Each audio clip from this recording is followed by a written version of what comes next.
ఆర్టీసీలో పనిచేసేటప్పుడు భారతదేశానికి అవమానకరంగా మీరు ప్రవర్తిస్తున్నారు. జనగణ వాడేటప్పుడు ఒక డిసిప్లిన్ డిపార్ట్మెంట్ నుండి కనీసం లేచి నిలబడాలని ఇంగిత జ్ఞానం కానీ లేకపోవడం చాలా బాధాకరం. జిల్లా పోలీసులో చెప్తానా, ఇంత అవమానం చేస్తారా మీరు? బాధ్యత లేదా మీకు? భారతదేశం కానీ అలాంటి ప్రభుత్వం అన్నా కానీ ఇంత అగౌరవపరుస్తారా మీరు? ఎవరా మీకు ఎడ్డెవరు? ఇక్కడ సిఐ గాని ఎస్ఐ గారు మీ ఏరాలకు పేర్లు రాస్తానంటే ఎస్పీ గారికి అందరికీ సస్పెండ్ చేస్తాం అంటే మీకు అంత అవమానమా భారతదేశం అంటే? ఎందుకు మీకు అంత అవమానం, ఇంత బాధ్యత రాయితే నాకు అర్థం కాదు. అంటే మిగతా అంత భారతదేశంలో ఉండి మిగతా అంత పరిమాణంలో మీరెవరు పెద్దోళ్ళా?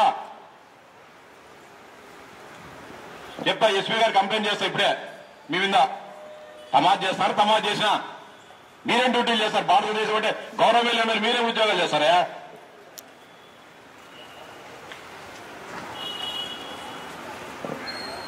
పద్ధతి మంచిది కాదు ఇది. ఎవరో ఎటు మీకు అంత నిర్లక్ష్యం అట్లాంటి మీరు పోయి ఉండండి. చెట్ల కింద ఉండండి. వీడియో అనుకుంటారు ఈ ప్రిన్సెస్ లో ఒక సెల్ ఫోన్ చూసుకుంటారు కూర్చొని చూసేదానికి. ఇదేం మీడియం రంగులాటం జరుగుతుందా? ఎవరై మీకు ఉద్యోగాలు ఇచ్చింది? ఉద్యోగాలంతా ఓపిక లేకపోతే సాలిసుకు రాజీనామాలు చేసుకోండి. మస్తుగా ఉండేది ఈ దేశంలో నిరుద్యోగులు ఉద్యోగాలు కావాలని. ఎవరు సార్ మీ హెడ్? ఎవరు ఇక్కడ ఇన్ఛార్జ్? దీనికి ఇన్ఛార్జ్ ఎవరుంటే దీనికి ప్రిన్సెస్ కు డిపార్ట్మెంట్ సంబంధించి ఇక్కడ ఇంత బాధ్యత రాయించే పనికిరాదు మీకు.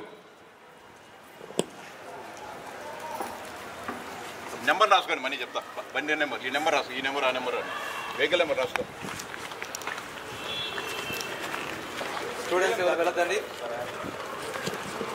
స్టూడెంట్స్ నెక్స్ట్ మీ అందరూ కూడా ఇక్కడ కూర్చుంటే నెక్స్ట్ స్వీట్ డిస్ట్రిబ్యూషన్ అవన్నీ కూడా ఉంటాయి. ఇంటికి ఎవరు వెళ్ళదండి. ఓకేనా? ఒక 5 minutes ఓపిక పట్టండి.